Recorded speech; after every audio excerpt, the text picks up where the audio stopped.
Diyon, Koi Sleeve Japanese Oriental Project. Bali, ito si Boss Jan, first tattoo niya. Then, sabay sila nagpatattoo ng kanyang misis na si Kiana. Anniversary nga pala nila ngayon.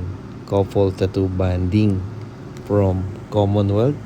Pero meron din sila sa Masbate, Bicol. Sila nga pala yung may-ari ng One Pop Vape Shop. Yan. So, salamat sa tiwala, bossing. In progress po yan. Yung mga bulaklak sa gilid, kukulayan pa yan. Then sa inner, then sa upper. Right? Sa lahat ng gustong magpatattoo, kita nyo naman yung laki. First tattoo, pero sleeve agad. Kayang-kaya nyo po yan.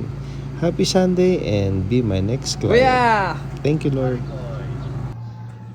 Pwede nang manapak ng tambay, de joke lang. Pare, first tattoo ni Boss Jan, pati nung asawa niya, anniversary nila, yun ang ano nila, parang couple bonding na. Sila rin ang may-ari ng One Pop Vape Shop. Sa Masbate, sa tapos busog tayo, nagpa-jollibee sila, maraming salamat. Boss, kamusta yung tattoo mo? Solid, ganda boss. Ganda? So ano yan, gusto niya talaga wrap around. Pero sabi ko kasi hindi siya kakayanin ng One session. kasi kita mo inumaga na tayo. Yes. Pagkagaling boss, banatan na lang natin ulit.